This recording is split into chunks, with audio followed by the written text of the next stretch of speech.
Stephen Colbert does not look good. He's not looking good. But that's beside the point. What I couldn't care less about how he looks. What I really care about is the kind of person he's revealed that he is. Do you remember back in the day when he was about to get this job and a chick named Suey Park started cancel Colbert? Yes.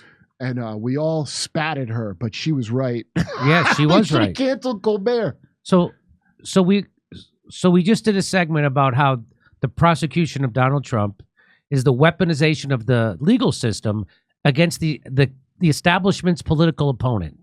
Now, the donor class hates Donald Trump in the Republican and the Democratic Party, which is why this is being allowed to happen.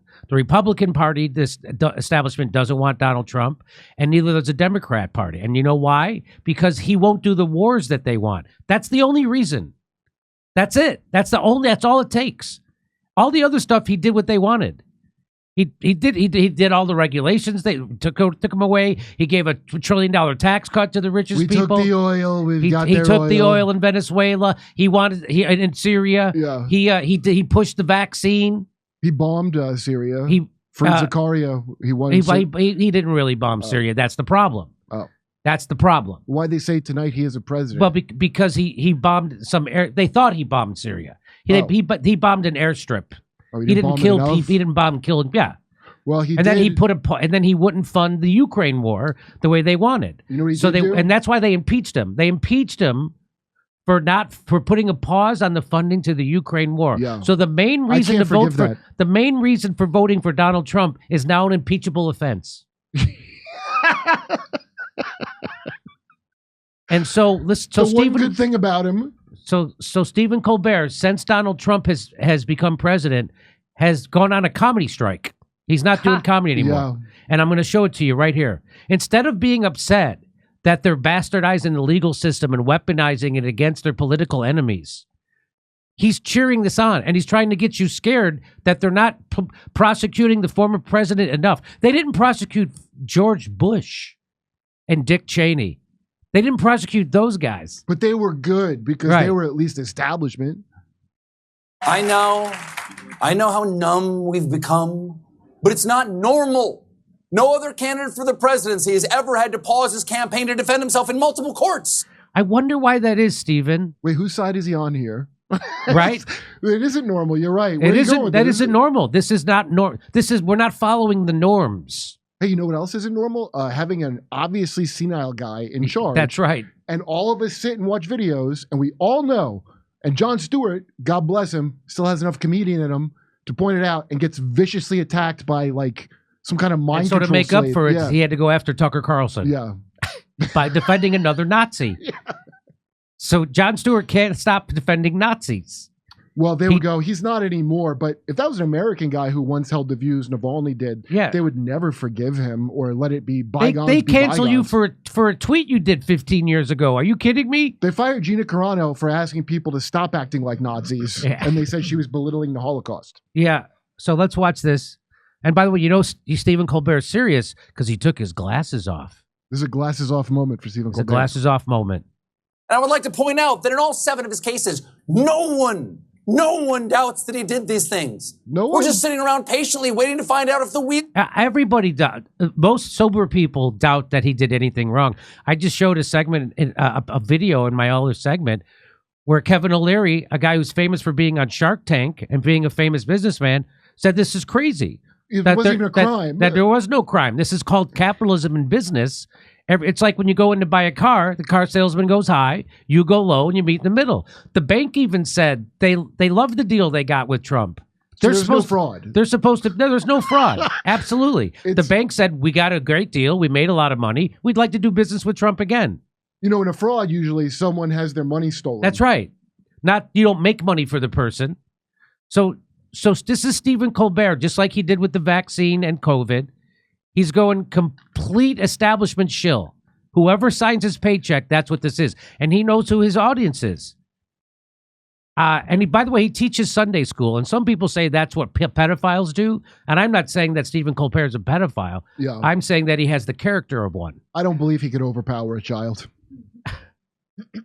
Of justice will grind fast enough for there to be any consequences. And the media is covering it like it's any other political story, like it's all horse race.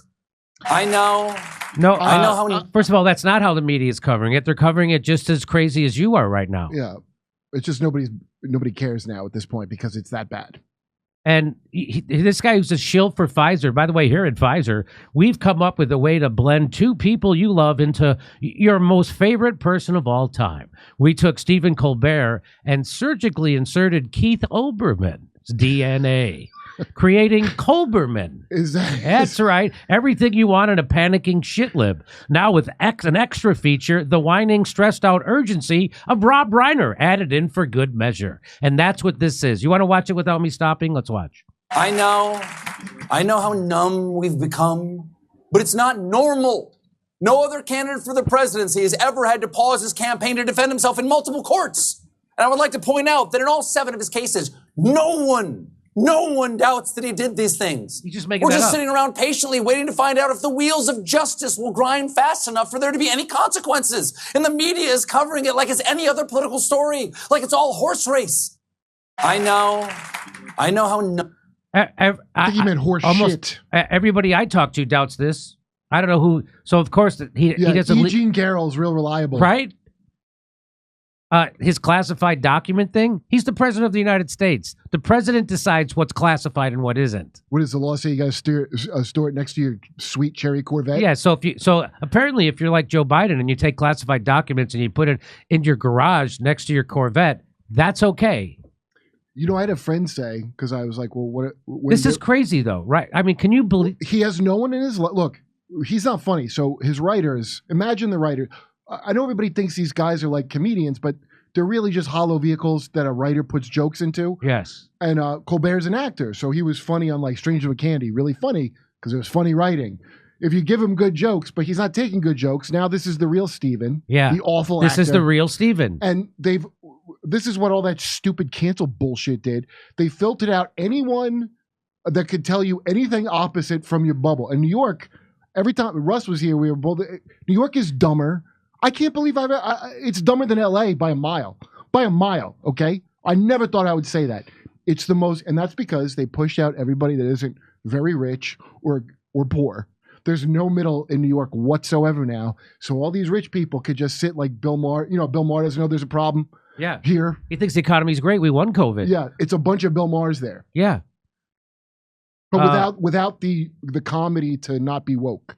And it's funny, like you know how, and I'm not comparing myself to Lenny Bruce, but it makes me feel good that there are theaters, and especially in shitlib heaven, Brooklyn, that won't book me. People, theaters, I sold out their theater 3-4 times before. They won't even return my email now because of my politics, because they're on the wrong side of history. I was just at that sucks because they really care about that a lot. I've heard people bring right side of, like, that's like liberal heaven, I guess, the right side of history. Yeah, that's where you go when you die. Yeah. To the good part but they're on the wrong side of history. They're on the wrong side of Julian Assange. They're on the wrong side of lockdowns. How about have some principles? They're on the wrong side of mandating experimental medical treatments. Yeah, right. They're on the wrong side of authoritarianism. They're on the wrong side of war. They're on the wrong side of war. That's why they have to win, because so those are the shit deep down, yeah, they know that. They're not on the right side of history unless they win, because that's who writes history. That's right. And so we just came back from a shithole of a place called Washington Hall in Seattle. What a shithole. And the people who run it are demented fucking criminals. In Seattle, of all places? Yeah, in Seattle. Yes. Where they did have an insurrection. Remember somebody took over a section of it? Do you know what they did? You want to hear a real crime? They have 200 seats in their theater. You know how many tickets they sold? 530 for my show. Okay. So people showed up and they didn't have seats for them. They did like a plane, like an airline? And so they made people stand around the sides of the room and upstairs in the balcony and stand. And I said, what are you doing? They go, well, it's first come first. First of all, they all were wearing masks. They're all wearing masks. Washington Hall. Don't ever go to Washington Hall in Seattle. That'd be my advice.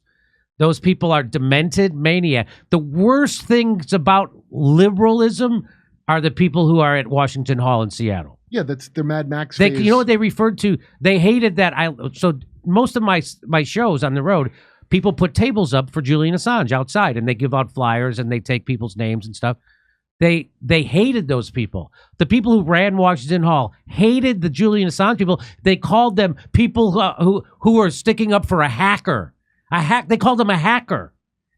That's what they said. They called Julian Assange a hacker. Even shitlibs at even shitlibs at MSNBC are sticking up for Julian Assange. Except that's how bad the people at Washington Hall in Seattle are. They call him a hack. They want him in prison. And they think they're on the right side of history as they walk around with their masks in 2024 and hate everything that's real. Why don't you just put on your mask? I'm not willing to accept that everything I've been told is a lie, because that's what those are the people. So those are the people we're dealing with. So I just want to give everybody a heads up in Seattle. Those people who run Washington Hall, criminal. They sold 530 tickets. There was only 200 seats. It says it on their website. There's only 200 seats. Oh, but Jimmy, only 15 to 20% don't show up at Seattle shows. That's what they told me. You're still overshooting it. You still had 200 Elks or people there who didn't get a seat. Didn't Trump get a prosecution for this kind of fraud? And I got on stage and I told people, you should sue this place. Yeah. You should sue this place for your money back. And so I hope people are. But wait, since when is Seattle supposed? I always had a great time in Seattle. But since when would they be? I went to the Triple Door. It's a great place. But when would they be anti-hacking? I've never heard of all the places. Of all the places that would be against Seattle. First of all, Julian Assange's not a hacker. He got that information from Chelsea Manning. Chelsea Manning was the one who got that information. A trans woman, by the way. And then a trans woman, and then gave it to Julian Assange. So it's very much like it's not even as bad as the Pentagon Papers, because Daniel Ellsberg was actually an insider who did. Yeah, right.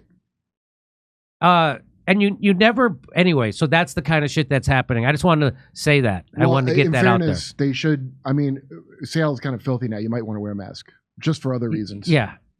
Okay. Anyway, and what's happened to Stephen Colbert? Wow. Listen, improv people are dipshits. What do you want? We all know it. I've known it ever since I was in comedy.